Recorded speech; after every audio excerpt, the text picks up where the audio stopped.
కృష్ణా జిల్లా మచిలీపట్నంలో ఎంపీ వల్లభనేని బాలశౌరి ప్రజల నుంచి వినతి పత్రాలు స్వీకరించారు. సమస్యల పరిష్కారానికి అధికారులకు ఆదేశాలు జారీ చేశారు. కేంద్ర ప్రభుత్వ రంగ సంస్థల సిఎస్ఆర్ నిధుల ద్వారా బందరు పరిధిలో 8,50,00,000 అభివృద్ధి పనులకు మంజూరు లభించిందని తెలిపారు. గుడ్లవల్లేరు, బాపులపాడు, పామరుతో పాటు పెడన నియోజకవర్గంలో మౌలిక సదుపాయాల అభివృద్ధికి ఈ నిధులు వినియోగించనున్నట్లు చెప్పారు. గ్రామీణ ప్రాంతాల్లో కమ్యూనిటీ హాలు, మురుగునీటి శుద్ధి కేంద్రాలు, తాగునీటి సదుపాయాల కోసం ప్రత్యేకంగా నిధులు కేటాయించినట్లు వెల్లడించారు.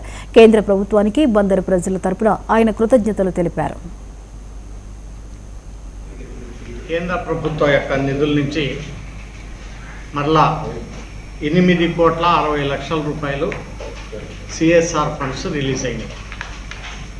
ఇవి అనేక అసెంబ్లీ నియోజకవర్గంలో డిఫరెంట్ వర్కులకు గాను టోటల్గా 8.6 crores శాంక్షన్ అయింది.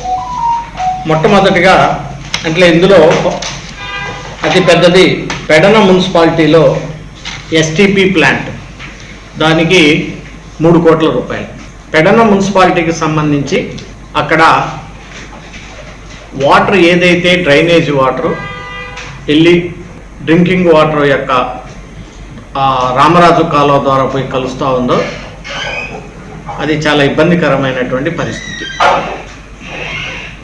దాన్ని ప్రాపర్గా ట్రీట్మెంట్ చేసి కింద కెనాల్లోకి వదలటం వల్ల ఇటు ఇరిగేషన్కి కానీ అలాగే అటు మత్స్యకారులకు కానీ ఎటువంటి సమస్య ఉండదు.